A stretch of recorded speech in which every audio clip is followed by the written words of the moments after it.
Então, vamos lá. Meus caros, muito boa noite. Obrigado aí pela presença de todos. É uma satisfação, na verdade, dividir um momento, uma caminhada acadêmica com o Rafael, com o professor Cambi, com o professor William, de um tema que, evidentemente, é do nosso gosto, né? Do gosto de todos nós. É o tema que consumiu aí 4 anos da minha vida, 4 anos da vida do Rafael, e é uma coincidência a proximidade temática, não é? Eu conheci o Rafael quando o meu livro já estava em editoração, ele também estava publicando a tese dele pela editora TOT, e aí, conversando sobre o tema, um tema que tem muita atualidade, não é? Produção de provas é um tema que tem ganhado a atenção, e direito comparado também por conta dessas interseções aí que vão se colocando, um mundo que vai se tornando mais próximo, mais acesso a textos, a autores estrangeiros. De certa maneira, é como se as distâncias fossem também sumindo um pouco, e aí esse tipo de trabalho, esse tipo de proposta vai naturalmente atraindo mais atenção. Então, eu queria começar, na verdade, agradecendo a todos, registrando isso e apresentando um pouco da dinâmica, como é que nós pensamos esse evento, esse momento. Em primeiro lugar, a nossa ideia é que seja informal, não é?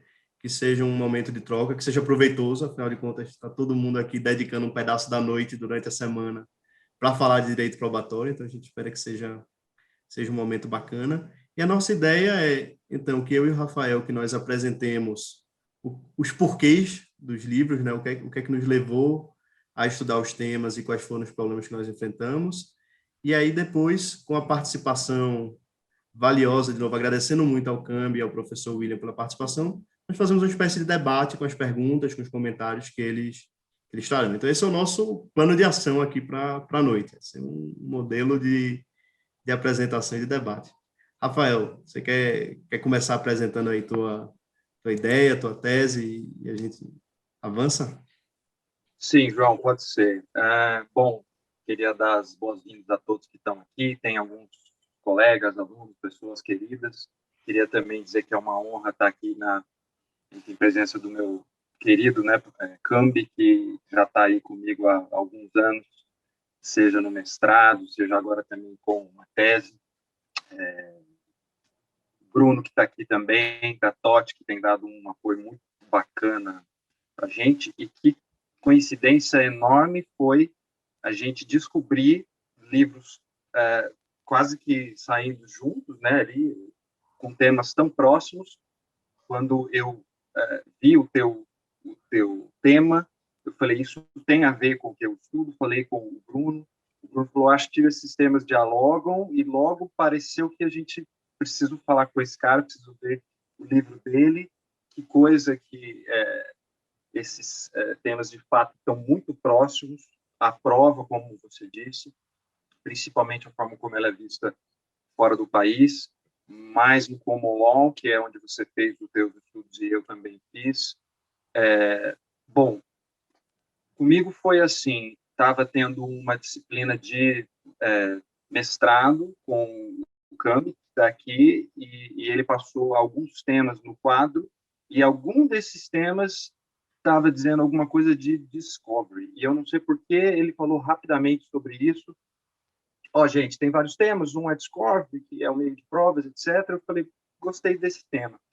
Mas aí a turma foi pegando um outro, e alguma outra pessoa, enfim, pegou o tema e eu fui atrás do tema. Saindo ali fora, né, a aula acaba e tal, eu cruzo com ele e ele falou, e aí, né, você está gostando? Eu falei, muito. Ele falou, e qual dos temas que você pegou? Eu falei, eu peguei um outro, mas eu gostei dos outros temas também. Ele, qual que você gostou? Eu falei, aquele é da Discovery. Aí ele falou assim, você não quer pegar esse tema? Você lê em outras línguas, né, e tal, em inglês, você tem... Eu falei, sim, sim. Ele falou assim, pega então o tema. Eu falei, mas é que já está com outro colega. Ele falou assim, deixa que eu falo com ele e troco.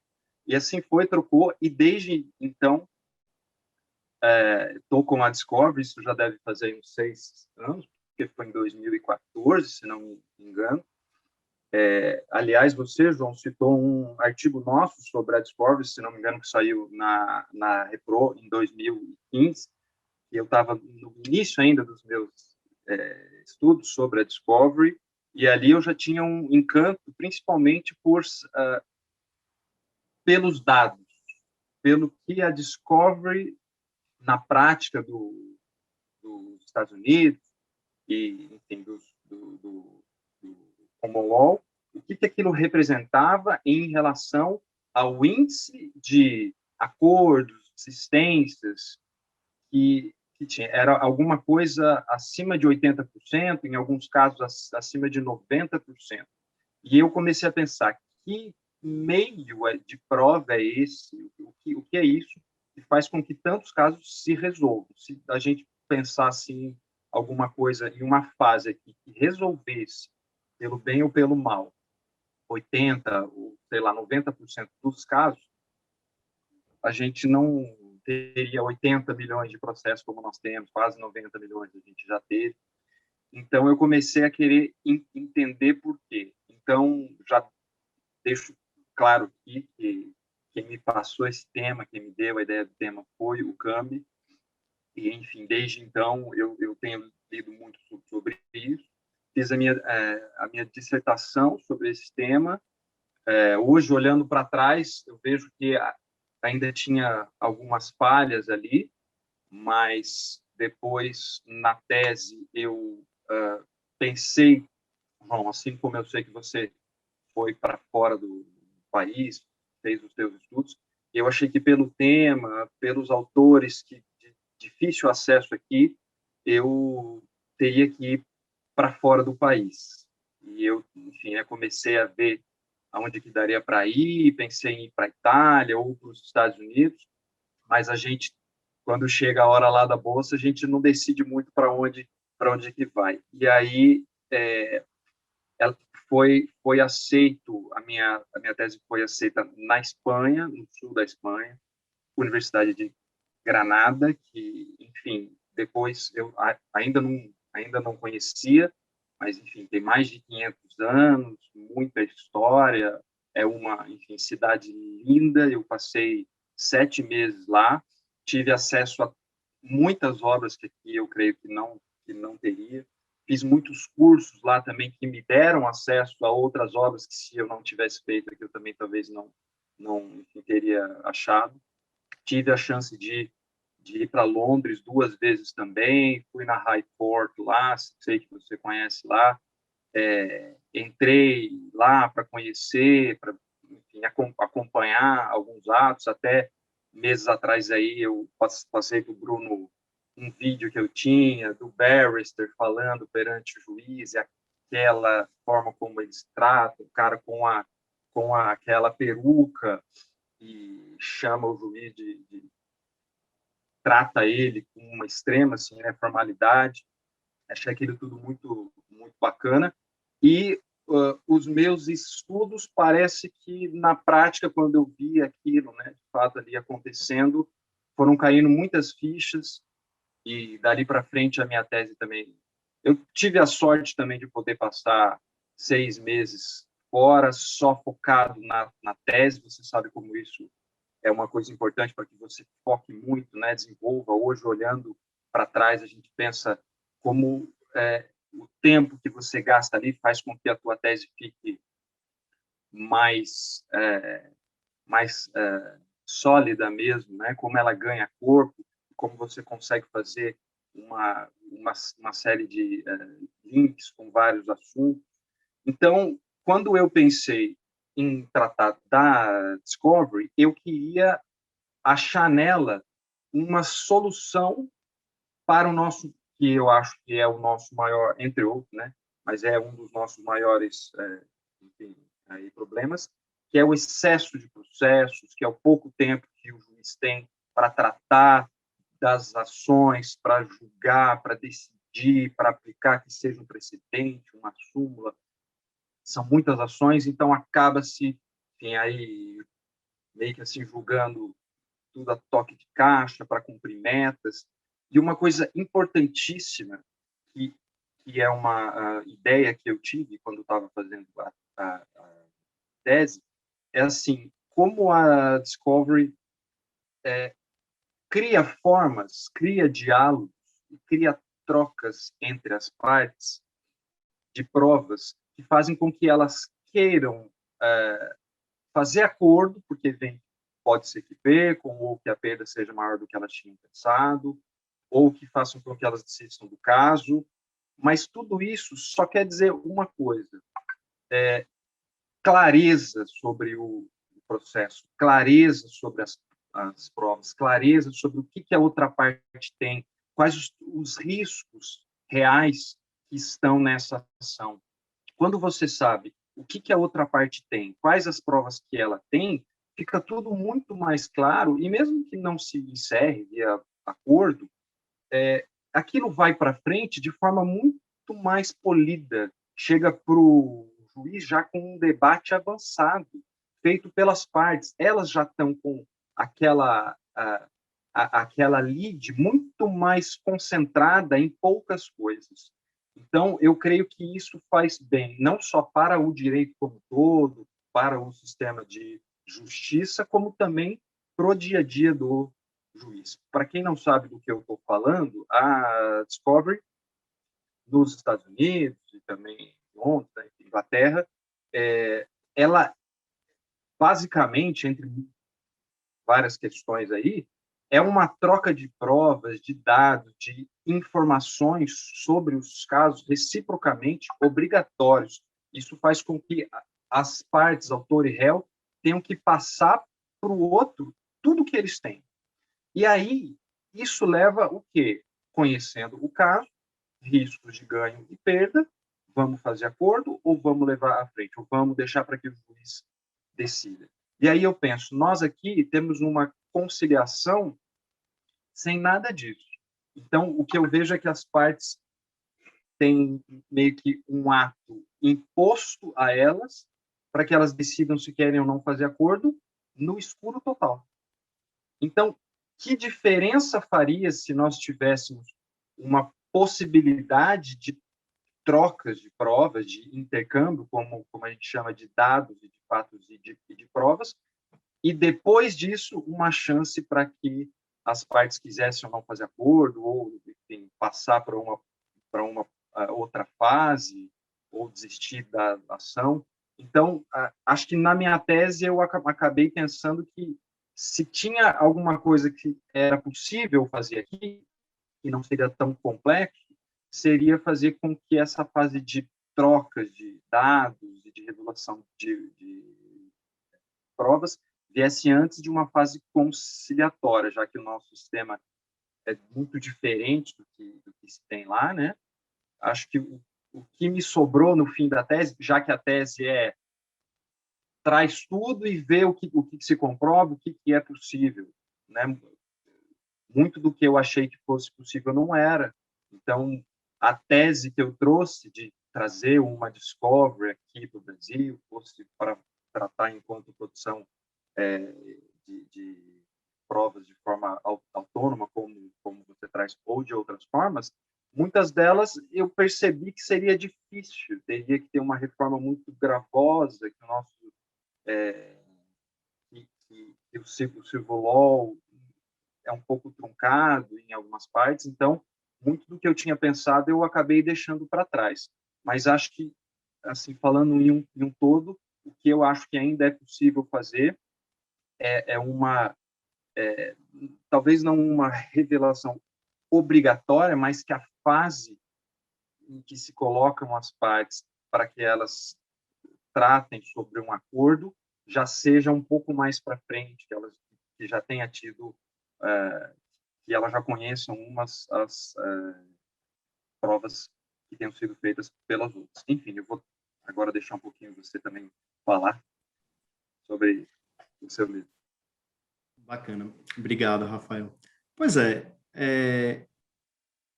às vezes o autor escolhe o tema e o tema escolhe o autor. Eu já tinha alguma vivência na Inglaterra, tinha feito intercâmbio de jovens lá com 18 anos, tinha morado na Inglaterra, depois voltei para fazer um curso de direito comunitário, direito europeu na King's College, tinha trabalhado também um período em 2 escritórios em Londres, então eu tinha uma vivência com direito inglês e conhecia pouquíssimo dos Estados Unidos, mas comecei a fazer o doutorado, então, na Universidade de São Paulo. A tese foi orientada, e eu sempre tenho todo o carinho, faço questão de registrar, pelo professor Antônio Carlos Marcato. Ele me acolheu na Universidade de São Paulo, e aí eu comecei a fazer... eu tinha esse histórico de contatos com a Inglaterra, nunca tinha ido aos Estados Unidos, e entrei no doutorado com um projeto para falar sobre novo conceito de jurisdição e pós-modernidade, tal, que é um tema bacana e eu acho que dá uma tese, mas é outro mundo aí, outra coisa, né? Tinha muito mais de filosofia do direito, tá? Enfim, é um tema importante, mas que eu estava desconfortável com ele. E aí, é por isso que eu digo, você às vezes escolhe o tema e o tema lhe escolhe. E eu fui, então eu recebi uma bolsa, na verdade, para ir para a Universidade de Fordham, em Nova York, fazer um curso de verão, um curso de introdução ao direito norte-americano. E aí você fica atento às coisas que estão acontecendo. E por acaso, né, eu vinha lendo muita coisa do código, nem pensando propriamente na tese, eu me deparei com a afirmação, né, de que a produção antecipada ou autônoma de provas seria um discovery à brasileira, né? Aliás, tem-se muito discurso aí de que o direito brasileiro estaria virando common law, sei lá, common lawização, não sei nem se essa palavra existe, né, do direito brasileiro. E aí eu fiquei um pouco incomodado com aquele background que eu tinha de ver a dinâmica do direito inglês, de ter trabalhado brevemente na Inglaterra, e com as coisas que eu ouvi no curso de verão na Fordham. E eu disse, não, peraí, aqui tem um tema para ser estudado.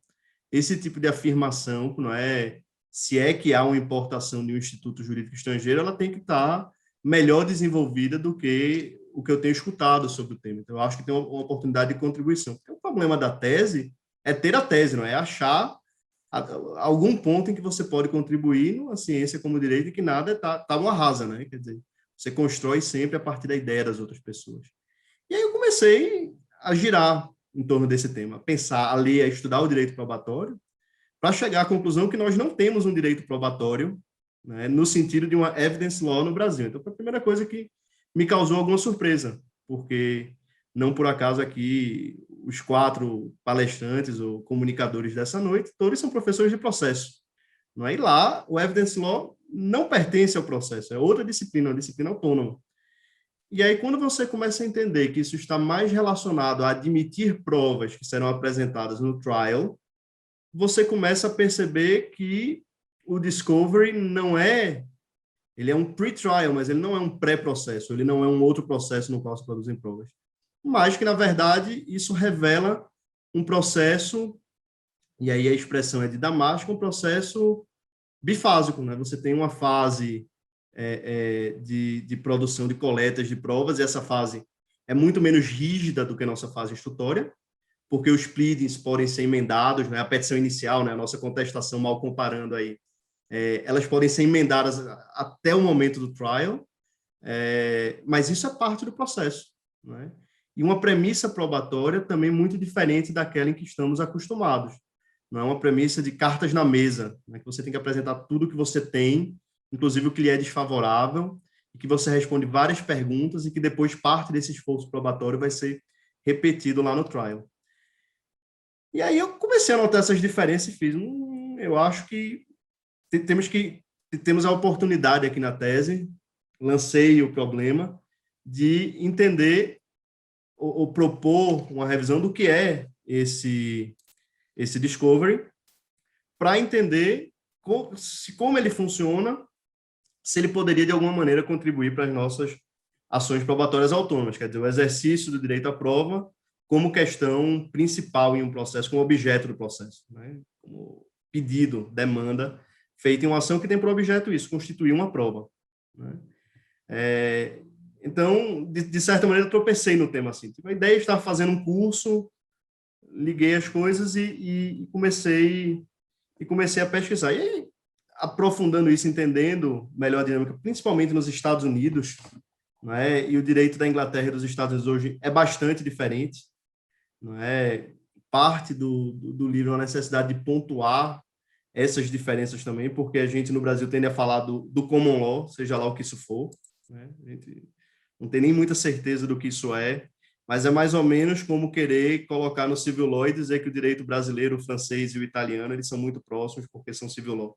É mais ou menos o mesmo grau de distância, assim, no final das contas, né? Tem institutos que dialogam, você consegue entender do que é que a outra parte está falando, mas hoje o processo americano, não é, baseado principalmente nas Federal Rules of Civil Procedure de 1938, bastante emendadas, né, bastante revistas ao longo do tempo, é muito distante do modelo que se estabeleceu particularmente em 99 com as Civil Procedure Rules da Inglaterra, que é um modelo, aliás, de gerenciamento mais ativo, um modelo até em que eles dizem o contrário, né, teria uma certa influência do modelo continental o europeu no processo civil inglês hoje. E mais que isso, os Estados Unidos, assim como a Inglaterra, têm leis de direito probatório, né? Você tem os Federal Rules of Evidence e você tem os Evidence Acts, civil e criminal, no âmbito da Inglaterra. Ou seja, o direito probatório está meio que à parte nisso, né? Não é parte do processo civil nesse sentido. As regras sobre discovery nos Estados Unidos e sobre disclosure na Inglaterra são parte do processo. Mas as regras sobre a admissão de provas, né, quais provas podem ser utilizadas, compõem um outro corpo normativo. E essa é uma diferença sensível. E aí, eu, aprofundando os estudos, comecei a notar que, na verdade, o modelo deles é mais aberto, né, do que pode ser coletado, porque se tem uma menor definição do objeto litigioso. Né? Aí tem uma discussão, isso se fala no antigo modelo do notice pleading, né? Agora é um fact pleading, isso mudou num precedente da Suprema Corte, isso tem sido revisto um pouco, mas esse quadro geral aponta uma investigação ampla com algumas limitações bem colocadas, com algumas regras de exclusão ou de inadmissibilidade probatória que constrangem também, não é o que limita o próprio discovery. Então, esse foi o aprofundamento, foi tentar um pouco entender, peraí, como é que se exerce, então, o direito à prova, não é? Direito à prova como direito fundamental decorrente do direito à informação, como se colocou na tese, e se esse modelo de investigação mais amplo poderia nos servir. E aí é a segunda hipótese que o livro tenta enfrentar, né? A primeira é saber se há um paralelismo entre produção antecipada de provas e discovery. A conclusão é que tá bom, vai com muito grão de sal, talvez você possa dizer isso, mas certamente não é incorporação de nada, são ambientes bastante diferentes. Né? E aí, depois, vendo o trabalho do Rafael, que faz sugestões de incorporação, acho que, na verdade, confirma isso, né? Tem coisas que a gente pode ponderar ser boas ou não, mas a gente tem que saber que os institutos jurídicos, se você semeia numa terra diferente, o fruto é diferente também, então não basta trazer o texto normativo para ter resultados semelhantes. Esse é um problema clássico do direito comparado. Mas aquelas regras de exclusão, aquelas limitações probatórias, elas ajudam a moldar algo que sempre me incomodou, que é a premissa de que nas ações probatórias não precisa ter defesa. Quer dizer, produz a prova aí, depois o juiz avalia, quando a gente sabe que provas trazem custo, provas atrapalham a vida das pessoas, fazem as pessoas perderem tempo, elas devem ser produzidas quando forem necessárias, adequadas, mas elas podem criar situações vexatórias, essa é uma expressão até relacionada ao direito americano, né? Situações de desconforto indevido a alguém que não tem que ser escrutinado, dados que são protegidos, valores contra-epistêmicos que o sistema estabelece, não é? O sistema tutela, às vezes, outras coisas que não é uma busca pela verdade, ainda mais quando essa produção de provas é autônoma. E aí, percebendo essas coisas, o meu estudo, ele se concluiu aí, eu tive a oportunidade de passar 6 meses, um semestre na Universidade de Georgetown, em Washington. E foi a melhor coisa que eu fiz aí. Compartilho da visão do Rafael. Eu sempre trabalhei. Então, foi um período de diminuir bastante a carga de trabalho e focar, ser pesquisador full-time. Isso é algo que não se tem normalmente na academia brasileira por conta de outras limitações. na Academia Brasileira Jurídica. Em outras áreas existe um bom número de pesquisadores em dedicação exclusiva, mas no meio jurídico normalmente a gente vai fazendo as coisas em paralelo, mas parar ali 6 meses e ir para os Estados Unidos foi fundamental. E foi fundamental para ter acesso a uma série de obras, de textos que no Brasil a gente não conseguiria ter, né? Assim, a qualidade da pesquisa acaba refletindo o acesso aos materiais que a gente tem numa pesquisa que é basicamente com dados secundários e de revisão bibliográfica, como é a pesquisa jurídica de maneira geral, né? Então foi um momento muito rico e muito bom também pessoalmente, esse período em Washington, lá na Georgetown University, e sem ele eu não teria conseguido fazer a pesquisa. Mas, quer dizer, algo que era um desconforto, por isso que eu digo que o tema, a gente meio que é escolhido por ele, ou tropeça nele, né, nessas coisas da vida. Algo que foi uma leitura assim superficial, que não era nem o tema que eu estava interessado ou lendo naquele momento, me despertou a vontade de mudar de tese e começar a estudar isso que levou ao livro aqui que nós estamos comentando hoje. E aí a gente fica nervoso, né? Fica ansioso, quer saber se a tese vai dar certo. Será que tem tese? Quer dizer, todas essas coisas que são inerentes à pesquisa acadêmica e que nos colocam. E quando a gente termina, com certeza, é um alívio o doutorado, assim, o fechamento de um ciclo, não é? É também o começo do resto da sua vida, né? Parabéns, agora vai continuar a sua vida da mesma maneira, mas foi uma caminhada, para mim, muito proveitosa e de muito crescimento. E aí, no final da tese, eu tive a honra, a satisfação de ser arguido, entre outros professores, pelo professor William Santos Ferreira, né, que está aqui, também me honra sendo nosso debatedor hoje, que contribuiu, fez muitas questões muito interessantes. Aliás, um tema que ele está estudando, comentou aqui um pouco antes, por exemplo, produção antecipada de provas e prescrição, né? Quais são os efeitos? Ele fez essa pergunta na banca lá coisas que me fizeram continuar a pensar. Então, que a tese ela também não termina, né? Eu continuo aprendendo sobre os temas conforme vou estudando, aprendendo com o livro do Rafael, por exemplo, aprendendo em momentos como esse, e você começa cada vez mais a rever e depois você volta também à sua própria pesquisa e descobre coisas que você disse que você nem lembra, né? Então você se torna um pouco leitor de si mesmo, é muito curioso e muito gostoso isso.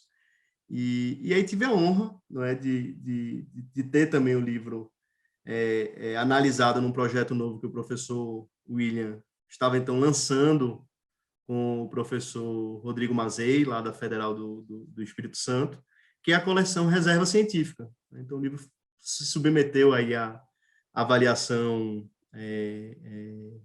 não identificada por um comitê independente, e aí só vieram coisas boas. Eu só tenho gosto com esse livro e com essa caminhada, porque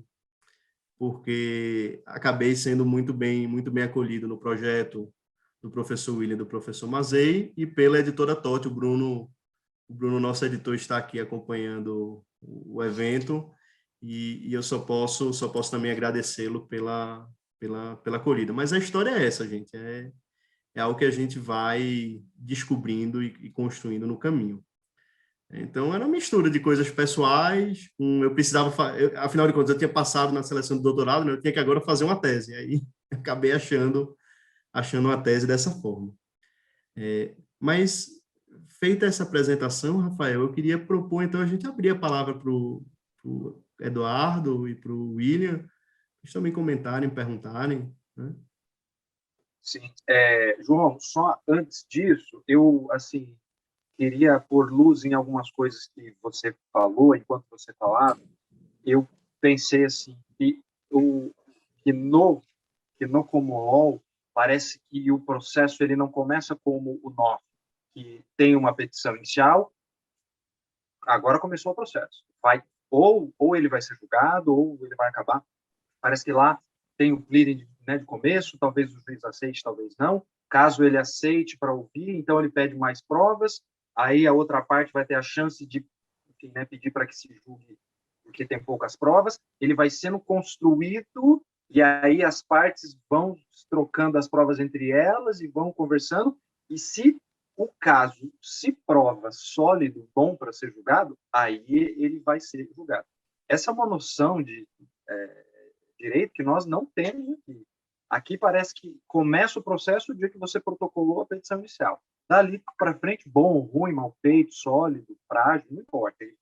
Ele vai ser julgado. Enquanto lá é uma construção que vai sendo feita. Isso é uma coisa que, assim, que eu sempre pensei muito, né?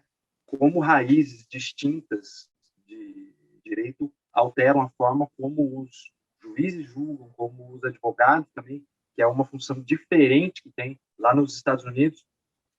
As responsabilidades deles antes de começar o processo, depois que começa o processo, eles terem que fazer eles mesmos, né, assim, as provas, oitiva de pessoas, para ver se o caso é bom, investigam, gastam e cobram também, é claro, mas são funções distintas das que a gente tem aqui também. Então, parece que o juiz tem uma função diferente, as partes atuam de forma diferente, né? E as custas também são muito distintas, e a gente lê muito sobre isso, eu acho que você também deve ter lido muito. Todo livro que eu li tem um tópico específico, gigante, sobre as despesas. É uma preocupação que eles têm que nós não temos aqui, porque a gente descobre aqui que a nossa justiça é barata para a gente, para o jurisdicionado, né? E diga se você quer falar alguma coisa. Não, exatamente. Essa é uma das coisas do transporte, assim. Fala-se muito, o Discovery ajuda a ter altos índices de composição. Mas a gente tem que entender que qualquer pessoa, qualquer tomador de decisão racional o faz considerando várias externalidades, vários elementos que não são eu ter ou não ter um bom direito. Isso é parte do problema quando eu decido negociar sobre uma certa situação jurídica. E aí o custo do discovery, não inegavelmente, é um fator de desestímulo à continuidade do processo. O modelo de remuneração dos advogados, levar o caso a trial também é muito, muito caro. Então, o nosso modelo de custos, em que, de maneira geral, as custas judiciárias não são tão elevadas, em que o arranjo de contratação dos advogados muitas vezes é ad êxito. Aqui tem uma questão cultural, né? Tem várias coisas que transparecem aqui. E no qual a gratuidade da justiça e a defensoria estão aí para boa parte da população. Isso não existe na Inglaterra e nos Estados Unidos, não nos casos cíveis propriamente lá para eles, faz uma diferença de ambiente muito grande. E você tem toda a razão, Rafael, em relação à questão eu acho que a estabilização da demanda é fundamental no nosso modelo, fazendo a contraposição com eles, porque nós partimos da premissa de que o autor sabe tudo. A petição inicial, ele tem que apresentar a sua pretensão bem feita e o seu pedido já fechado. Veja que depois da citação ele não pode mais alterar sem o consentimento do réu, né? E depois lá do saneamento, nem com o consentimento do réu talvez ele possa fazer isso, né? Veja que são momentos de estabilidade no processo em relação ao pedido, a causa de pedir, que são muito importantes e que não existem no modelo americano desta forma. O pleading é genérico, olha, no dia 1º de junho, João bateu no carro de Rafael, mova uma ação por danos. É isso. Eu não preciso ainda estar dizendo se foi culpa, se foi, sabe? Basta dizer isso para que eu comece a ação, que, aliás, nos Estados Unidos é um formulário. É um formulário. Eu preencho o formulário e começo com a ação. Essas coisas que às vezes não são ditas refletem muito no que é o modelo processual.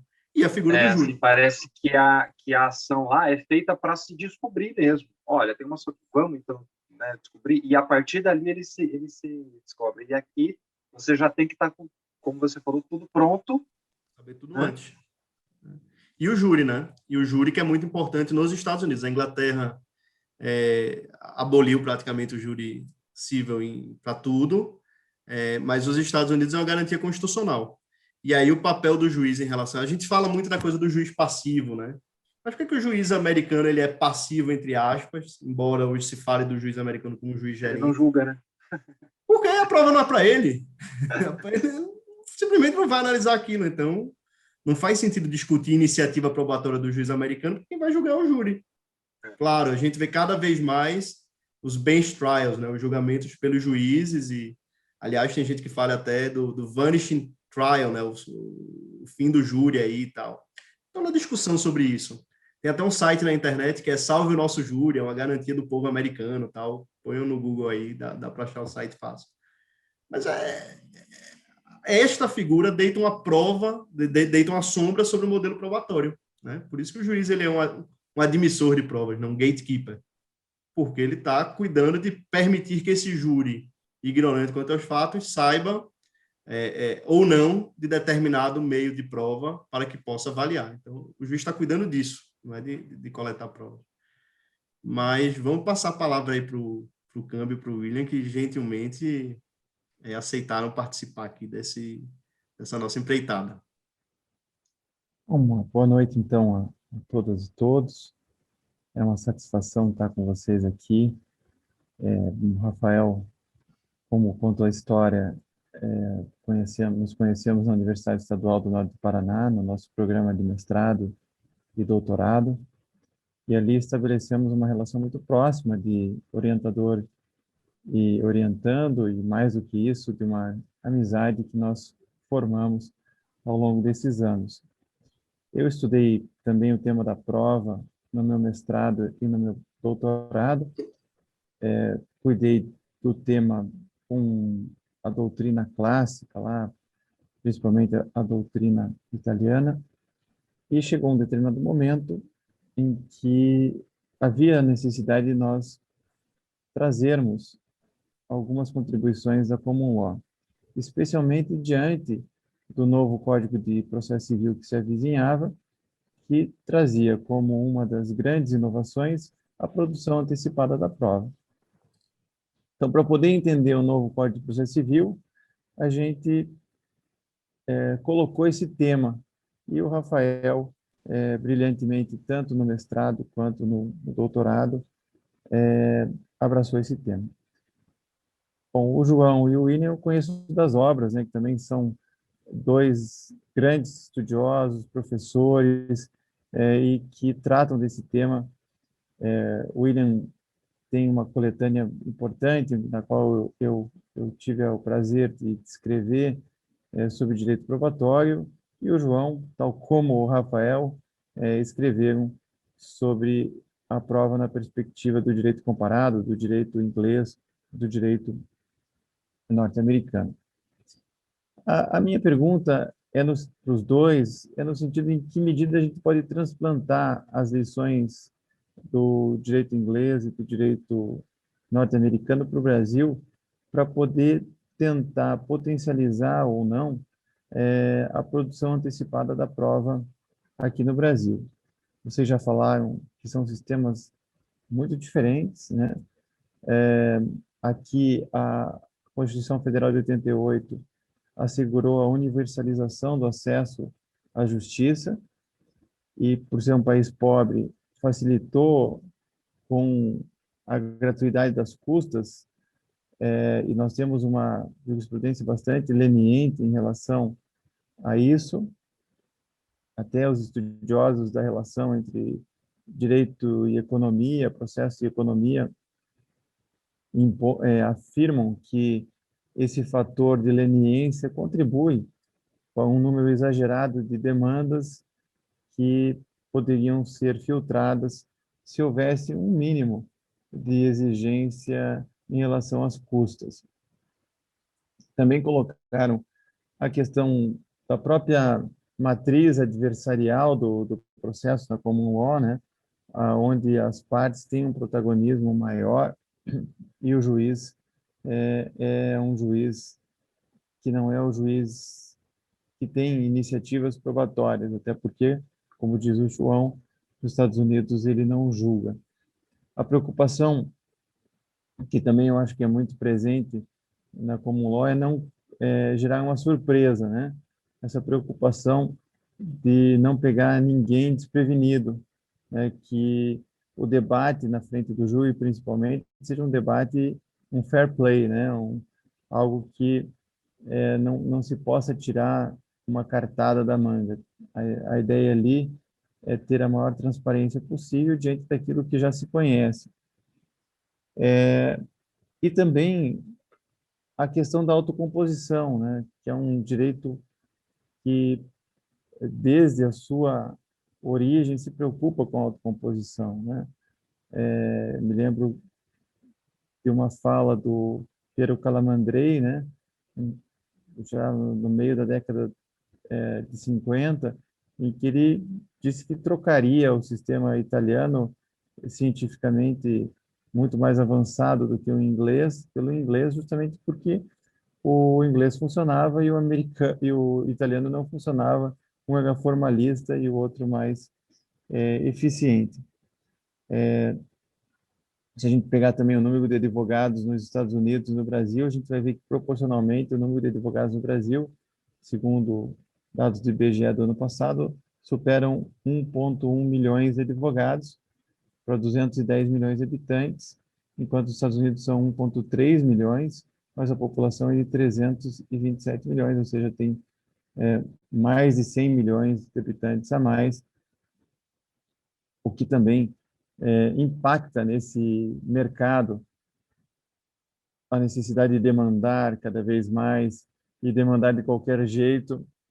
E depois vamos ver o que vai dar lá no processo, o juiz que corrija, a gente não tem muito compromisso com o resultado do processo. Então, eu gostaria de ouvi-los, acho que podemos começar pelo Rafael, em que medida a gente pode transplantar esse sistema que é tão diferente, em que medida esses conhecimentos que vocês trouxeram nos livros podem auxiliar a compreensão do Instituto da Produção Antecipada da Prova, tal como colocada no nosso Código de Processo Civil de 2015.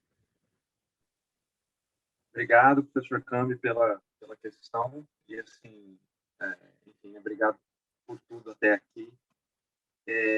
A tese, quando a gente constrói uma tese, todos aqui sabem disso, você primeiro precisa conhecer, já que você se propõe a falar do direito inglês, você precisa conhecer como funciona o direito inglês. Então, quando você estuda o direito inglês, você descobre que ele é de uma forma.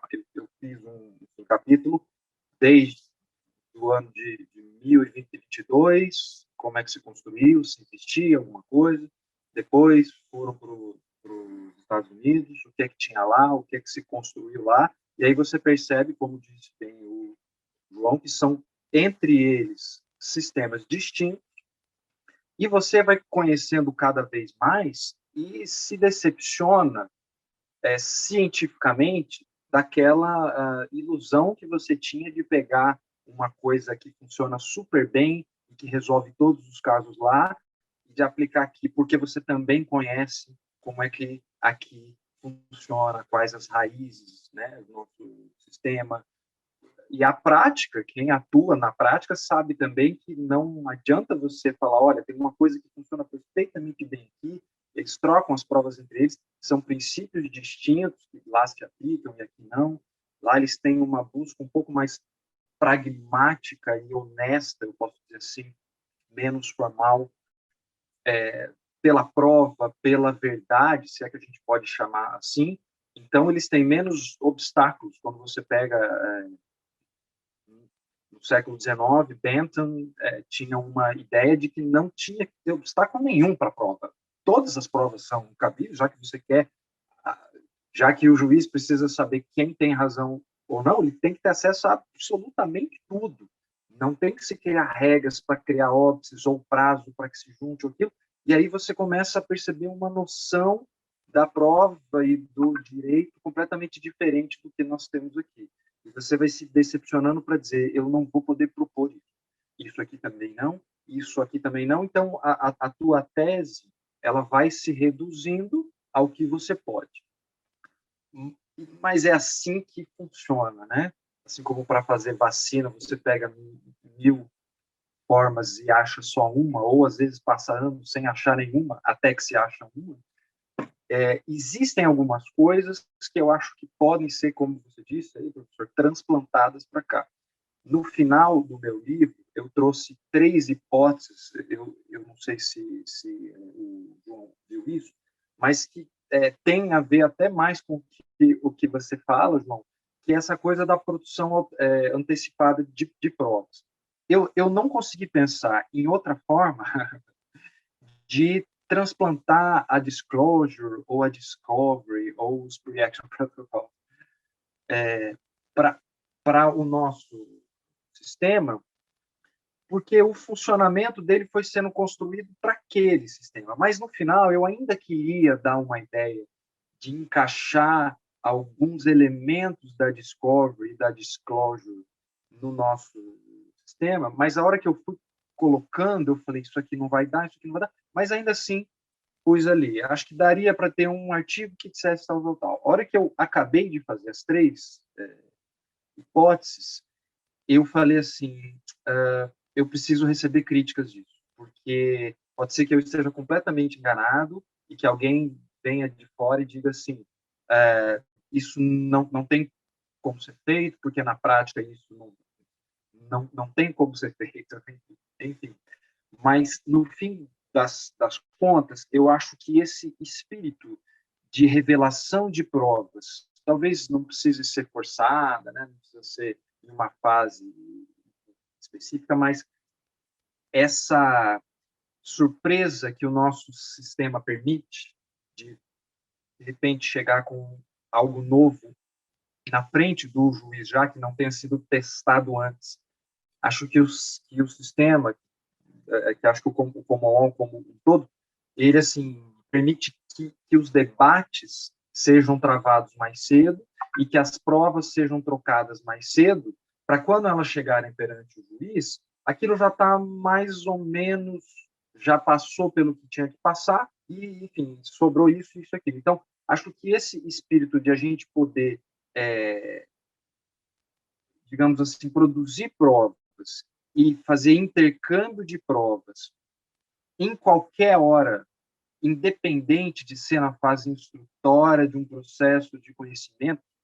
Então, essa coisa da prova autônoma, como está aqui no teu livro, João, e que o próprio Cambly já trata disso há muito tempo, a prova é um direito das partes, independente se ela vai ser usada por um juiz, independente se ela vai ser usada para eu guardar dentro de uma gaveta na minha casa, ou se eu quero fazer pressão na outra parte para a gente fazer acordo. Isso não importa. O uso da prova tem que ser mais livre. Então, no fim das contas, eu acho que o que a gente consegue transplantar desse estudo todo que a gente fez, eu, né, pelo menos, é que o uso da prova tem que ser mais livre, ele tem que estar mais desvinculado do juízo, não do juiz em si, mas do juízo, e as partes, elas têm que conhecer o caso do seu oposto o mais cedo possível, porque isso faz com que o processo, caso ele venha a existir, ele já tenha passado por várias fases.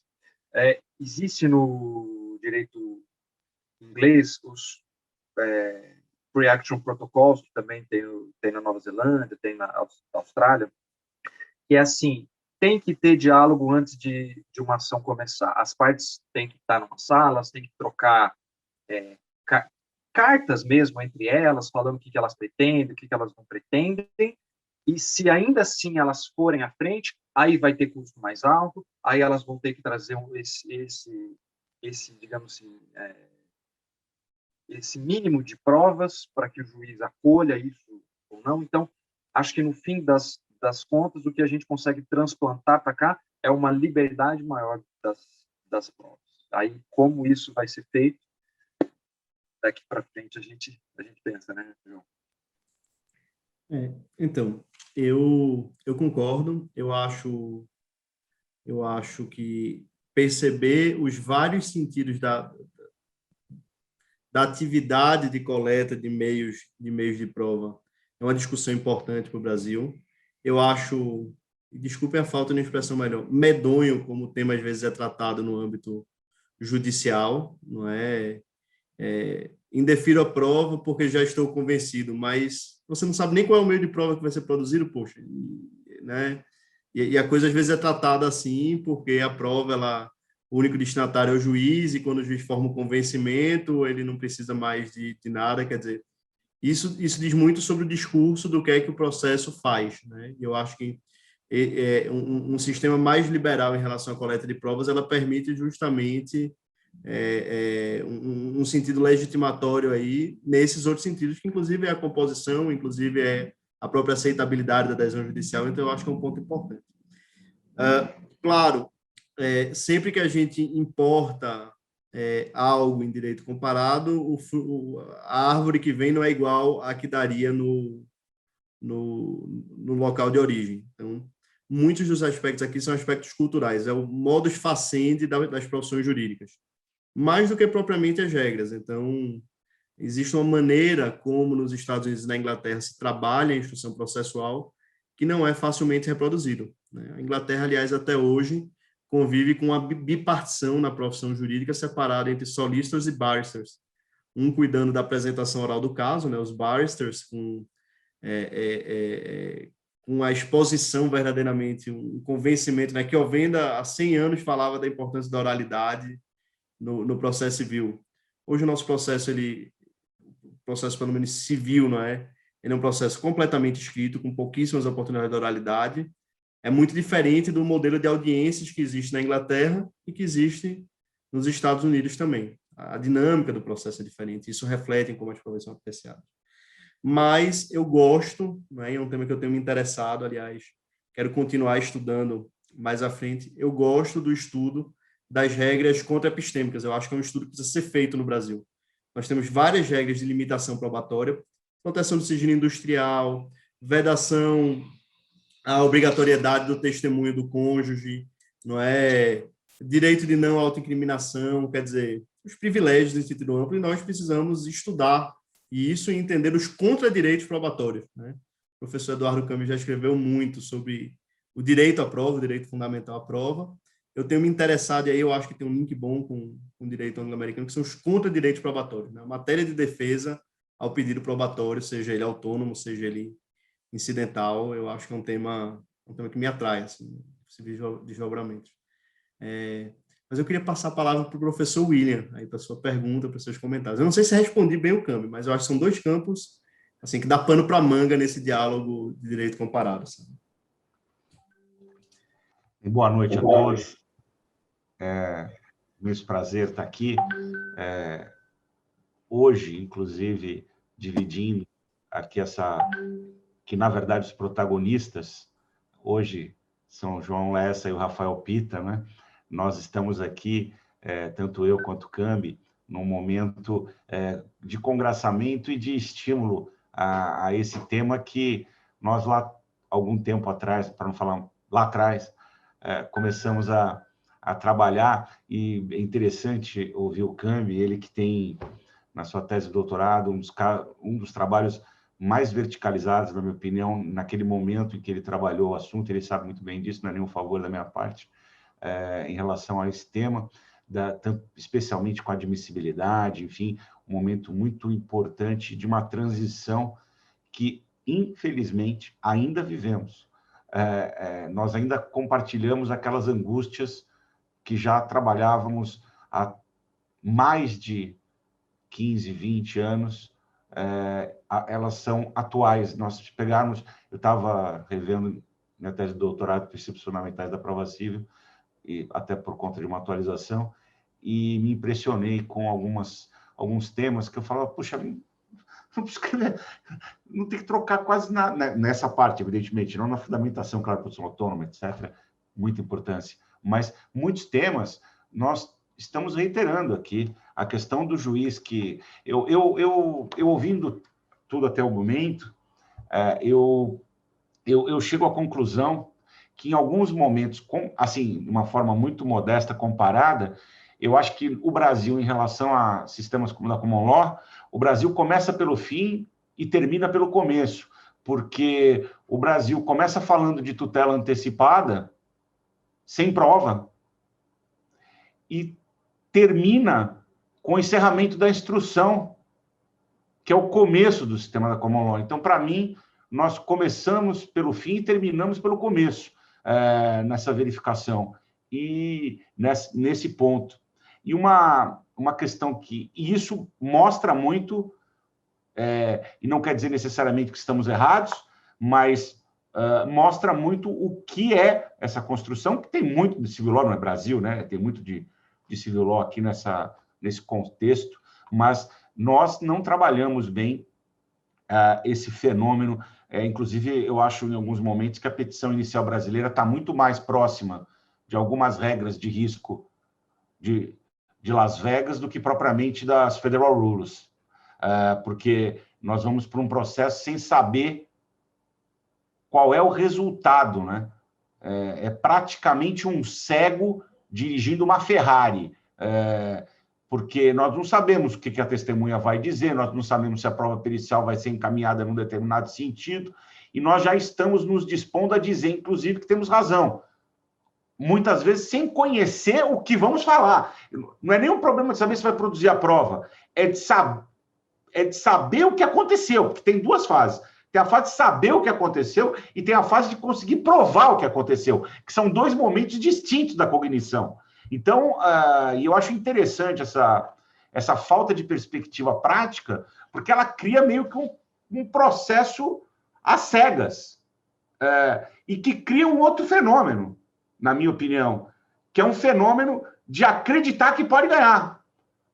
Porque já que está todo mundo sem carta na mesa, vamos jogar na roleta. Quer dizer, não é um tema de avaliação, é um tema de sorteio. É quase um bingo, não é uma loteria, não é mal comparando. E isso se revela nas próprias estruturas. Por exemplo, só uma breve mensagem, já vou fazer a pergunta. Quando nós estamos falando de conciliação no início do processo, até como uma tentativa agora de quase uma imposição a essa situação, que já era um espírito já defendido pela ADA, pelo professor Cazu, enfim, isso já vem de muito tempo, né? Esse risco de discutir se tem ou não a negação do acesso, enfim. Mais no modelo, por exemplo, japonês, em relação a essa questão do estímulo à composição. Mas, enfim, o que eu queria só colocar é que é interessante nós falarmos de audiência de conciliação quando as partes estão nessa expectativa do sorteio, porque elas acham que podem ganhar, as duas, porque elas não têm instrumentos de convicção. Elas estão muito mais distantes. E ainda você quer o acordo. Então, ele vira um fenômeno quase nonsense, porque você fala de uma composição sobre um nulo, um nada. E como é que você negocia e você quantifica o teu risco? A partir de que perspectiva? Então, trabalhar um sistema mais econômico, mais sério, mais auditável, decorrente de uma accountability, de uma verificação, de um advogado que pode chegar para o cliente e dizer, olha, nós temos aqui uns riscos maiores ou menores. Não! E claro que não estamos falando só de questão de direito, nós estamos falando do problema de fato, né? Claro, evidente. Tem outro componente que é a questão de direito. Mas, mal comparando, tem muito problema para ser enfrentado. Então, o que eu queria aqui dividir agora com a pergunta para vocês é o seguinte, no que vocês tiveram dessa experiência maravilhosa que vocês puderam ter e está representado em duas obras magníficas, vocês sabem que hoje vocês são referências nesse tema, eu digo que, e eu falei isso para o Lessa, e agora, Rafael, está estendido, vocês são marcos teóricos nessa perspectiva desse debate, porque vocês criam com consistência, com seriedade, uma pesquisa. A pergunta é, o que estimula, no sentido mais técnico possível da palavra, esse cartas na mesa? O que efetivamente, porque a natureza humana tende a esconder. Porque o que normalmente se fala é de uma questão de, não, cartas na mesa. Só que essas cartas na mesa não são exatamente cartas na mesa. Elas têm alguns fenômenos de ocultação aí, com caixas de papel ou de bytes e gigabytes. Então, o que eu quero dizer com isso é que tem duas formas de jogar a carta na mesa. Ninguém vai jogar o AIS. Ele vai jogar 150 mil cartas e no meio dela um AIS. Então, eu não sei até que ponto isso também é cartas na mesa. Então, eu queria agora, com essa minha reflexão, colocar até que ponto eu não viro um autêntico... O que estimula essa situação e quais são as contra-técnicas de ocultação nesse fenômeno? Essa seria a minha pergunta, porque eu acho que ela parte dessa premissa para a gente tentar encontrar esse ponto aí de acesso à informação. Muito obrigado. Fantástico. Primeiro que a metáfora da roleta e não do cartas na mesa é muito boa. Eu vou me apropriar dela, viu, professor William? Porque a metáfora é boa. É uma roleta. Então, se você tem pouca informação, você gira os dados, né? Deixa a roleta girar. Se eu não consigo dimensionar a minha chance de êxito, de insucesso, eu vou seguir com o processo. Isso, inegavelmente, dificulta uma tomada de decisão negocial racional. Eu acho que vou ganhar. Eu acredito no argumento, porque eu não tenho como acreditar nos fatos, porque eu não tenho os elementos de demonstração desses fatos, né? E o ponto aí sobre como é que eu apresento o AIS, né? Eu jogo 3 decks de baralho para cima, né? Isso também é uma outra metáfora que ajuda a explicar um dos problemas, não é, do Discovery, certamente, nos Estados Unidos. A primeira coisa é que o Discovery ele é tido por boa parte da doutrina como um dos vilões do processo lá. A gente admira, a gente acha coisas interessantes, porque também o que é diferente atrai, não é? Gera pelo menos a curiosidade de você entender, mas ele é tido como um dos responsáveis pela morosidade do processo americano, pelos altos custos envolvidos, não é? E a premissa de que todos os meios de prova que possam, que se relacionem ao fato, que possam levar a outros meios de prova, devem ser apresentados, sem muita delimitação de quais são esses meios e quais são os fatos propriamente que serão demonstrados, justamente porque os fatos não estão estabelecidos de maneira tão clara quanto no nosso sistema, em que as questões de fato são muito pontuais. Uma parte falou, outra controverteu, a gente tem o tema probando aqui, as provas são muito direcionadas aos fatos aqui, conforme descritos e controvertidos.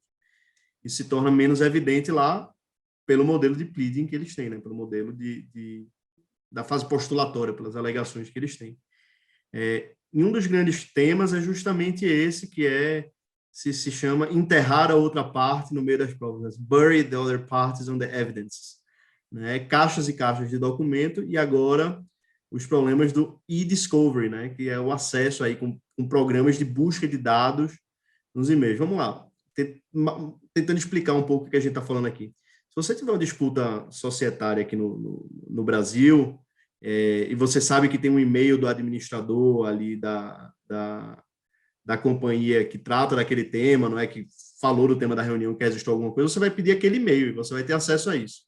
Se você pediu acesso à caixa de e-mail inteira dele nos últimos 3 anos, porque foi o período de administração dele, nenhum juiz vai te dar acesso, assim, sem nenhuma especificação. Não é possível o pedido de exibição de provas inespecífico, né? Você precisa indicar qual é o documento que você quer e por que ele existe em algum grau. Nos Estados Unidos, você vai ter acesso à caixa inteira. Agora, imagine um grande executivo, ou todos os grandes executivos de uma companhia, todos os e-mails dos últimos 5 anos. O volume de dados que você tem aí para achar alguma coisa útil ou não, pode ser que nem tenha nada, porque tudo foi por telefone e a gente nem sabia. Enfim, não tem como resgatar essa prova escrita no meio disso tudo, né? É por isso que lá também eles têm a figura dos paralegais. Os paralegais, com a figura que... A gente tem os estagiários aqui que ajudam, né, os advogados ajudam a gente a trabalhar.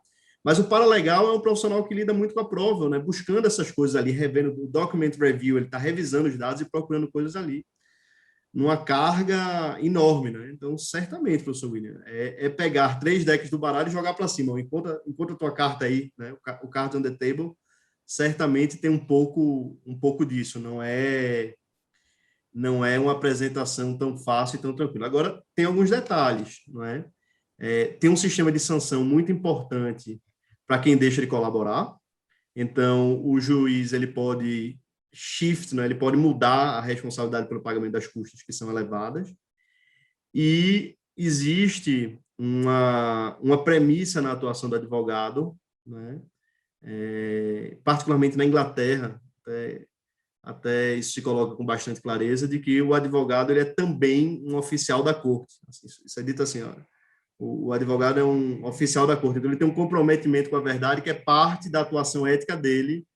Então, se ele estiver orientando o cliente a a não apresentar os elementos que tem, ou a distorcer a verdade, e isso tem um sistema de punição que, em tese, é severo para o profissional também. Esse é um fator importante. Claro que, veja, o Código de Ética da OAB certamente coloca o dever do advogado aí, né, esclarecer o seu cliente, orientar, não distorcer a verdade, mas é uma lógica de todo o funcionamento que é diferente, não é só o conjunto normativo. As regras para isso a gente até tem, né, também para controlar a atuação do profissional. É um pouco como a profissão se organiza em torno dessas premissas, né? O que é que cada um dos sujeitos do jogo processual, por assim dizer, se coloca. Mas eu não tenho a ideia de que o cartas na mesa ele é algo que necessariamente facilita, até porque a doutrina americana diz que ele é algo que dificulta, não é? Então, o Discovery é uma espécie do instituto que eles amam odiar. Isso para mim é muito claro na literatura americana, assim. O Discovery é a marca do processo deles, a amplitude do Discovery é o que faz o processo americano liberal nos seus termos, mas ele é também o grande vilão aí da demora dos custos, da ineficiência. Rafael. Todos os artigos muito críticos da Discovery, porque é o que eles têm, é o que se funda hoje, né? A forma como eles constroem o processo, então acho que por isso mesmo acaba sendo alvo de crítica. Mas respondendo ao que o professor William questionou de forma bem objetiva, eu diria, professor, que o que faz com que esse cartas na mesa da lei seja cartas é só uma coisa, é o precedente. Por quê? Quando você fez essa questão, eu pensei em um caso que é um precedente importante, recente, deve ser de deixa eu ver, 38, ele é de 2018, é bem recente. Caso Fundo Soberano versus dos Santos. A Corte entendeu que a falha no cumprimento desta obrigação processual de forma automática, ou seja, sem a necessidade das partes preencherem um requerimento para que o oponente faça a exibição específica da informação ou do documento, deveria gerar uma punição, que no caso foi o congelamento de um fundo de 3 bilhões. Então, era um fundo gigantesco de 3 bilhões, que foi congelado porque as partes deixaram de revelar.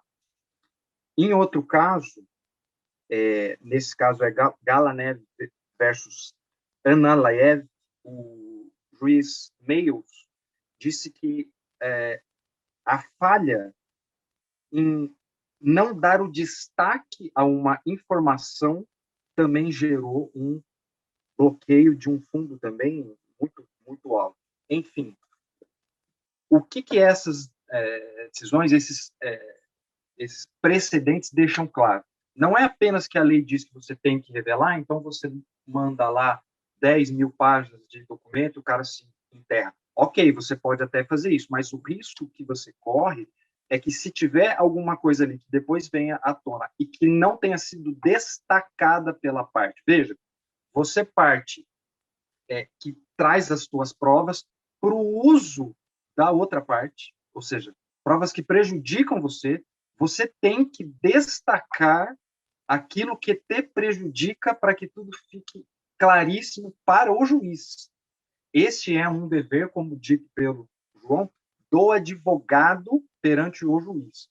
E aqui cabe até, nesse caso aqui, se a culpa foi do advogado, uma ação do cliente dele, que teve um fundo de 3 bilhões, né, com bloqueio, contra quem é o responsável por ter irritado o juiz. Então, é claro que o risco existe de passar alguma coisa, manda tudo, mas aí tem as questões éticas e má-fé, e se for pego, essas duas decisões aqui, que estão vários livros, deixam claro que é gravíssimo, né? Isso no direito inglês, aí já nos Estados Unidos não é tão rígido assim.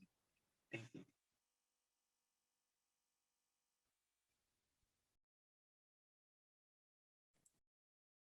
Muito, muito bem. Eu queria na verdade, devolver aí ao Cambi e ao William para talvez escolher mais algum comentário, alguma pergunta. Queria ainda ouvi-los. Bem, o Cambi vai... Por favor, Cambi, fica à vontade. Não, por favor, por favor. Não, na verdade, eu agradeço muito, estou muito feliz com a riqueza dos comentários feitos. E a minha última pergunta, para já passar para o Cambi, é apenas de vocês. Qual é a perspectiva em relação à formação do acadêmico para lidar com provas no âmbito da graduação nos Estados Unidos e na Inglaterra, em relação a uma aula ou duas sobre provas numa leitura de dispositivos legais do CPC 2015, atualmente, né? E antes. O que isso tem talvez, de revelador nesse conceito aí do que nós estamos falando aqui? É interessante. Alguns doutrinadores aí, principalmente década de 60, 70, na Inglaterra e também nos Estados Unidos, né, diziam que o direito probatório, perceba, eu vou fazer uma distinção aqui que vai ser importante em torno disso, estaria desaparecendo, porque cada vez mais as regras de exclusão, frutos do common law, né, frutos da acumulação de exceções, a possibilidade de apresentação de meios epistêmicos, portanto, meios de prova, estariam diminuindo para um sistema realmente de prova livre, de que as exceções são cada vez mais pontuais. Então, as regras contra-epistêmicas, entendido direito probatório enquanto regras de exclusão, estaria perdendo sua importância, e tem alguns textos que, inclusive, falam disso assim, meio lamentando, sabe? Olha, o direito probatório, tá? As regras estão deixando de existir, porque cada vez mais é mais objetivo, não é? Um sistema de prova livre, de ampla apresentação, e vão se tornando mais pontuais as limitações probatórias. Mas aí vem, na verdade, o estudo das provas, né? Veja, não só do direito probatório, não só das regras exclusionárias, mas das provas, particularmente com a New Evidence Scholarship, a escola do novo direito probatório, do novo direito evidenciário, seja lá como se for. E aí a discussão é muito interessante e vai para coisas que nós não fazemos em geral aqui no Brasil. Quer dizer, a discussão tem chegado, né? Mas também não é o nosso modelo clássico de ver a coisa. Em vez de estudar o conjunto de regras de exclusão, de regras probatórias de maneira geral, cada vez mais o estudo do direito probatório é um estudo de epistemologia e de conhecimento. Então, os estudos vão cada vez mais para teoria do convencimento, cognição, vieses cognitivos, pré-compreensão, teoria da argumentação, quer dizer, convencimento a partir de dados. Então, há uma mudança do que é o escopo dessa disciplina, né?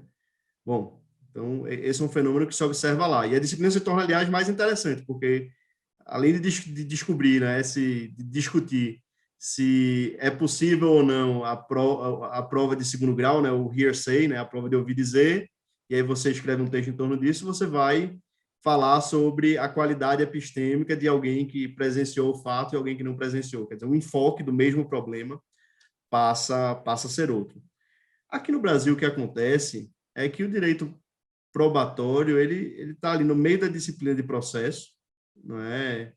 E ele normalmente merece mais ou menos 3 a 4 semanas de um semestre letivo, porque ele vai estar espremido depois da apresentação da defesa do réu e antes, não é, de sentença e coisa julgada, normalmente é tudo no mesmo semestre. Então, as próprias regras probatórias, nós, na graduação, por uma constrição de tempo, nós passamos por cima, né? Nós falamos ali das provas em espécie, falamos das regras em geral, mas na graduação não se tem um momento de aprofundar no mais das vezes, né, por constrição da grade, esses temas, muito menos aqueles temas que são os temas propriamente mais importantes, né? A própria densificação da principiologia probatória, a própria densificação da ideia de convencimento, né? É curioso, isso acontece não só em direito probatório, essa crítica. é curioso que nós estudamos mediação e conciliação, não é? E explicamos o que é audiência, que a audiência é quase obrigatória, que se faltar tem multa, que etc, etc. Mas nós não falamos de teoria da negociação ou teoria de convencimento e tomada de decisão racional. É a mesma coisa, né? A gente vai falar das regras sobre como isso funciona, mas a gente não vai falar do que é o fenômeno de se ter algo por provado, ou de como é que eu convenço alguém a partir de elementos materiais externos. Ou mais problematicamente, se isso é possível, né? De que maneira isso é possível? Quer dizer, o que é a questão do convencimento em última medida. Então, eu vejo lá, e vejo, por exemplo, no seu grupo de pesquisa, que essas questões são trazidas, né, essas questões propriamente da epistemologia probatória, eu vejo que nós temos muito a absorver, porque tem muita literatura boa, não é, em língua inglesa, sobre o tema. E há também língua espanhola agora, né? O pessoal lá da escola de Girona e tudo isso, tem muita coisa sendo escrita. Mas esse é um despertar, a meu ver, relativamente recente, né? Não sei se o Rafael concorda, mas acho que assim, o objeto da disciplina é distante.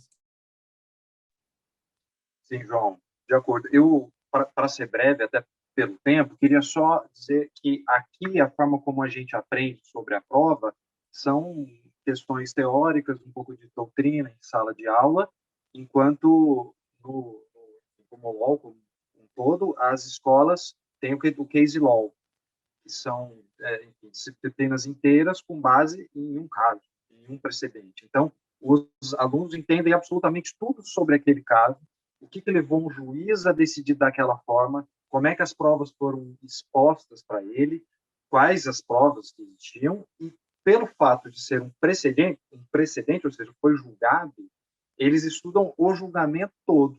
Então, a forma como eles são formados lá pelo case law, entre outras coisas, digamos assim, permite que eles tenham uma noção prática do que vai, de como vai ser na prática quando eles forem advogados, e já se formam como se fosse uma mistura de advogado e investigador dos fatos.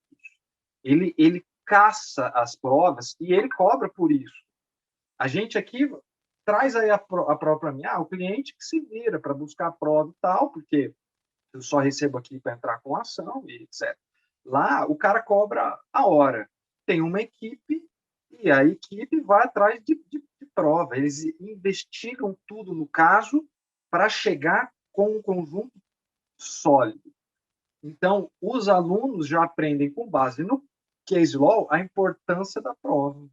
Então, quando eles passam lá na bar, eles já estão prontos para saber, olha, se não investigar, se não tiver gente para ir atrás, tanto que lá eles têm muito desses investigadores privados, é muito comum lá, né, que tem o paralegal, tem que são pessoas que estão em volta, no entorno ali, que todas trabalham no caso e trazem provas sobre o caso.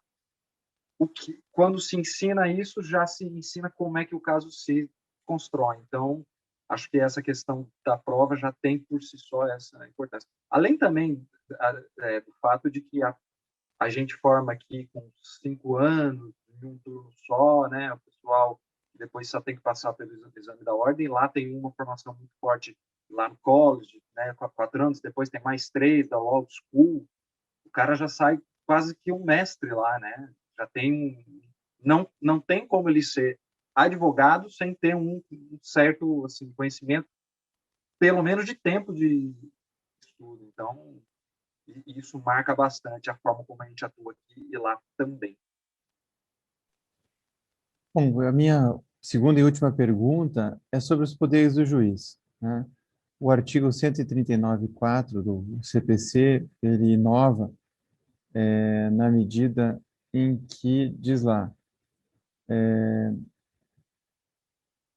perdão, o 6, né?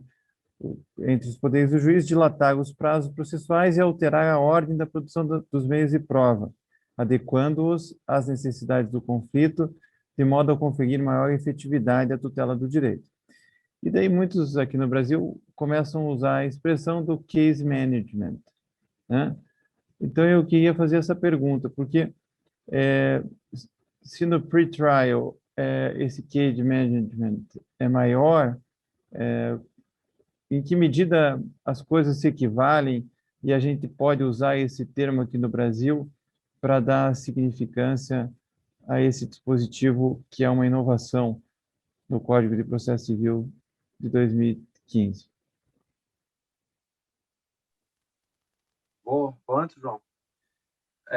Case management, professor, é um termo que, quando eu ouvia falar, eu ficava tentando entender exatamente do que eles estavam falando, porque quando você traduz de forma literal, é como se o juiz estivesse gerenciando o processo, quais os poderes, ele preside, e aí a gente percebe que o juiz participa pouco, mas ele pode participar nessa fase do pre-trial, mas que as partes, enfim, meio que essa fase é delas. Elas dominam, o juiz participa pontualmente, alguma pessoa lá da corte, né, um membro da corte, um oficial, vai lá, toma um depoimento junto, participa, grava, etc., só para dar um ar.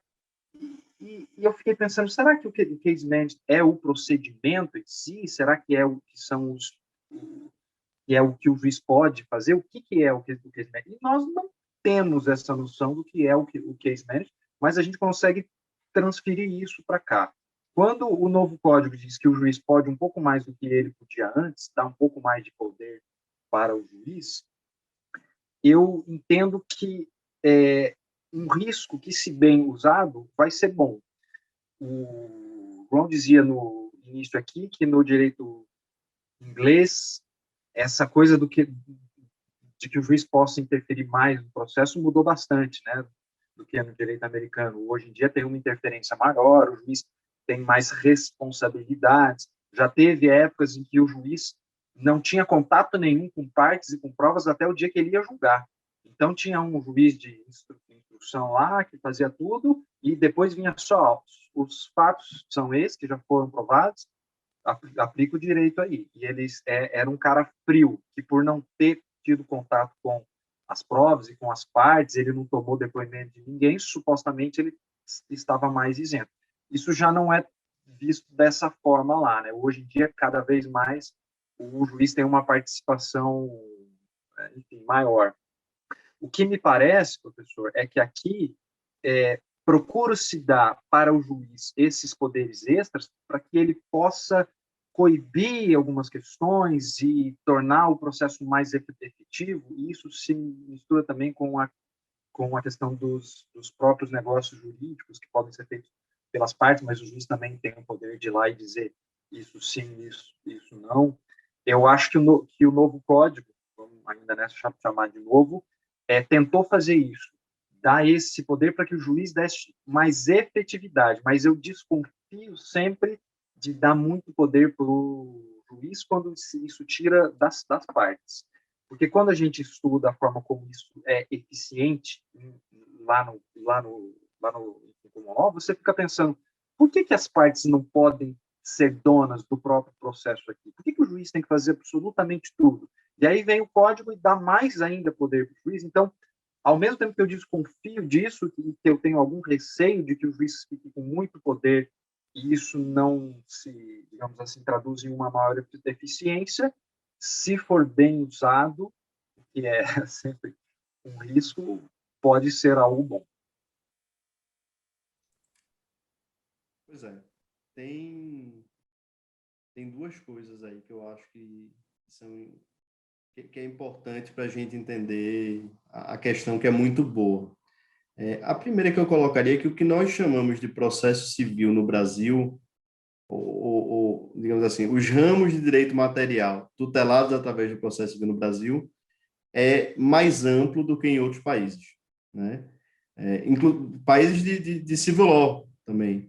Quer dizer, tudo aquilo que seria, nos países de dualidade de jurisdição, objeto da jurisdição administrativa, né, direito administrativo, direito tributário, tutela do Estado, nós temos que resolver pelo processo civil. Então, nós vivemos um código que convive, digamos assim, com dois conjuntos de regra, né, ou dois racionais, quer dizer, um é a postura do juiz no processo que envolve ali a tutela do Estado, o Estado parte, e outra coisa é o processo civil, talvez em sentido estrito, que cuida das relações eminentemente privadas.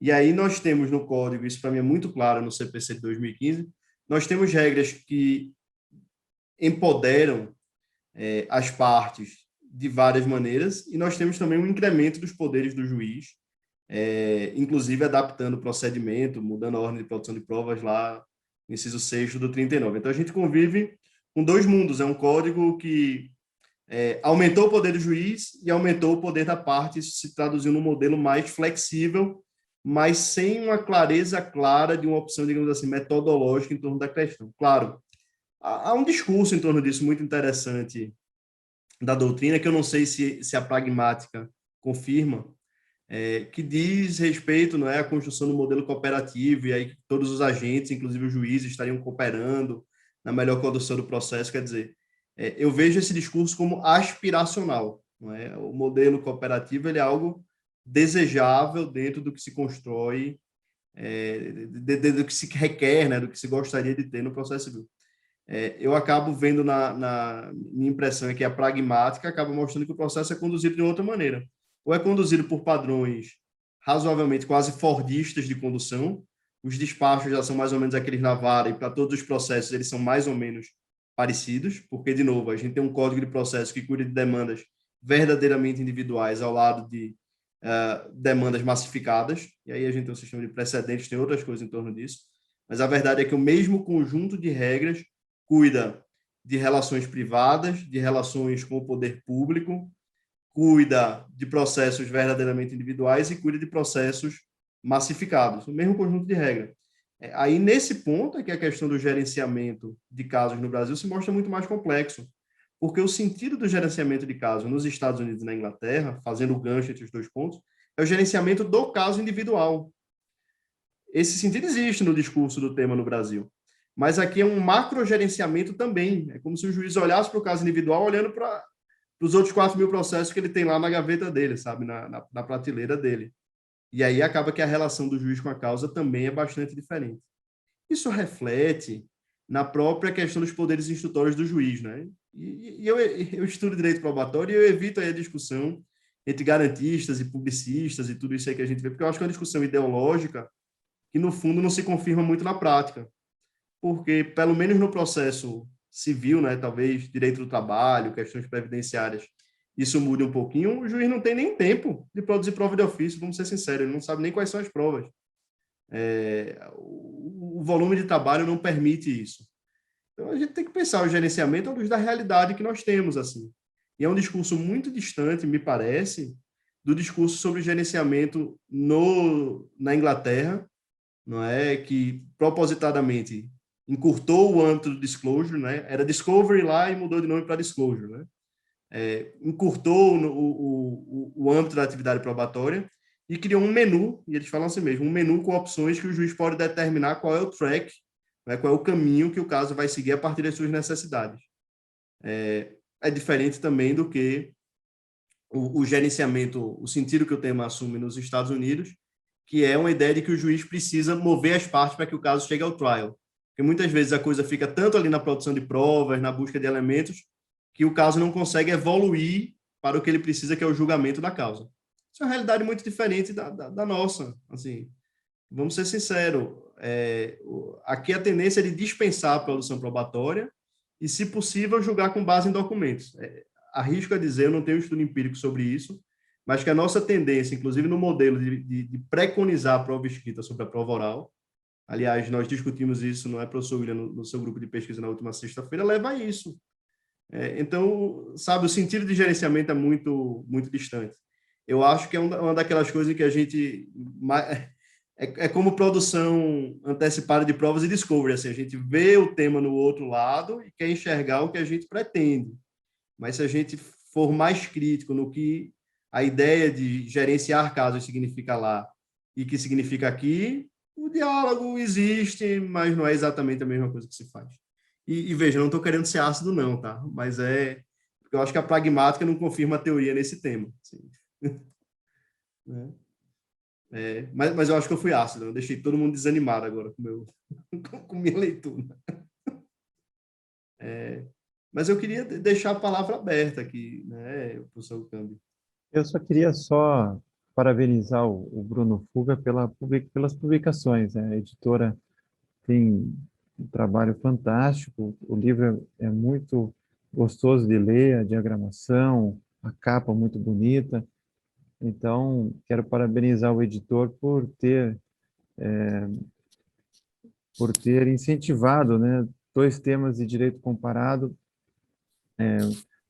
dois trabalhos primorosos, e que o Bruno teve aí a coragem de levar adiante essa publicação, o que, para nós que gostamos do tema, estudamos o tema e queremos ver o direito processual para além do que a mega jurisprudência do STJ diz que ele é muito bom. Então, quero parabenizar você, Bruno, por ter proporcionado à comunidade acadêmica, aos advogados, aos membros do Ministério Público e aos juízes, essas obras fundamentais aí para quem quer compreender o tema de ângulos diferentes. Então, parabéns. Obrigado, professor. E parabéns para o João, para o Rafael, os livros aí excelentes aí, como o professor William falou. E parabenizar também o William, um dos livros faz parte da coleção dele, que é sensacional, inclusive sairá em breve o segundo livro da coleção também, né, professor? Então, acho que todo mundo... Ao Cambi, dizer que realmente o apoio já em pré-trial já do Bruno Fuga, sempre ele apoia os projetos, claro que com muito critério na verificação, e foram exemplos, estão aqui, essas duas obras brilhantes de dois autores novos, que se dedicaram tanto e trabalham com resultado, né? A partir de um grande trabalho, quer dizer, não foi num desenvolvimento de momento, não foi um final de semana, isso aí foi uma parte da vida deles, num percentual que vai ser perene e que eles vão colher os frutos nos próximos tempos, mas sem dúvida nenhuma, parabéns, Bruno Fuga, pela TOT, e ter encampado esses projetos e mostrando como existem pesquisas nesse nível no Brasil, que é uma coisa que também nós estamos começando a aprender a identificar de uma maneira mais clara, no meio de tanta informação, isso existe, e cabe a nós mostrar isso. Então, me uno, irmão, ao que o Cambi falou, que é muito merecido. Bruno, parabéns, e parabéns ao João e ao Rafael por esse momento muito importante na vida acadêmica e científica deles. Parabéns para os dois aí, obrigado, professor, parabéns para vocês dois aí pelo livro, pela pesquisa. Obrigado, Bruno, obrigado pela chance aí, a TOT apoia muito, e até hoje você está aqui, né, a gente sabe como todo mundo tem a agenda super difícil, né, William, não, eu tô aqui como ouvinte para aprender, porque o tema é muito legal. A gente sabe como o tempo é escasso. Aliás, eu queria aqui deixar público que o professor Cambi se tornou nessa semana professor associado da UEMP. Eu vi a banca, foi uma coisa muito, muito bacana, enfim, professor, parabéns. Se me permitir, só uma coisinha, só mencionar que aqui todos os presentes, temos aqui inúmeros alunos do mestrado, doutorado, temos aqui colegas já, autores de livros, então só queria mencionar aqui, porque eu queria, não temos que falar de todos, tem a Belua também aqui, com quem tem um brilhante trabalho publicado agora também, enfim, eu só queria mencionar todos, porque sem descrever um a um aqui para não tomar tempo, mas eu precisava dizer isso, porque são pessoas que estão aqui, que estão ouvindo o nosso diálogo e, ao mesmo tempo, já são pessoas com trabalhos densos e pesquisas na área. Isso é muito feliz, porque nós estamos unindo as forças, mais unindo do que desunindo. Isso é o que faltava, a gente precisa incrementar mais isso, viu, Cambi? É o lado bom da pandemia, né, que nos permite estar juntos e em casa e conhecendo. Eu não conhecia o João, fiquei muito impressionado, João, com o teu trabalho, e vou fazer a leitura, sim, e incorporar aí nas minhas obras de cabeceira. Foi um prazer também estar com o professor William, que eu conhecia de nome apenas, uma simpatia, além de ser um grande jurista, de modo que, para mim, foi uma satisfação, Rafael, pelo seu convite, estar aqui aprendendo com o João e com o William e com os alunos de ambos e todos que nos ouviram. Para mim foi um prazer. Muito obrigado, viu? Uma boa noite a todos, saúde, Boa até noite, uma professor. próxima. Coisa boa. Eu queria só compartilhar, coloquei aqui na tela aí para todo mundo, porque o Bruno também trouxe um presentinho aí. Tem um desconto. Essa parte também não é menos importante. Ajudem aí os jovens autores. Não é? Tá todo mundo aqui, tudo bem? Brincadeira, gente. Mas compartilhando aí, tem um cupom de desconto até o dia 8. Também é o momento. Entra lá no site da TOT e coloca processo 20, em caixa alta tem 20% de desconto. Vamos compartilhar e deixar salvo o vídeo também para divulgar, né, João? A conversa foi boa aí de vocês. Vamos colocar no YouTube. E eu queria também terminar, então, agradecendo demais, agradecer ao Rafael. Rafael, foi bom te conhecer, a gente vem trocando figurinha, bom conhecer o seu trabalho. Agradecer ao professor William mais uma vez pela gentileza que tem tido, pelo que representa no tema no país, e também o professor Eduardo Cambi, que eu conhecia dos livros, né? Brincava que me sentia um pouco íntimo, porque a gente lê a pessoa e acha que conhece, não é? E hoje eu tive a satisfação de conhecê-lo. O professor Cambi, além de um autor respeitado, é também uma pessoa muito elegante, como eu pude perceber. Muito obrigado a vocês. E muito obrigado a vocês que nos assistiram, né? Pararam aí de noite, na terça-feira, a partir das 8 da noite. Muito obrigado por tudo, gente. Foi ótimo. Tchau, tchau, amigos. Um abraço. Foi um prazer. Tchau, tchau. Boa noite. Boa noite, gente. Boa noite.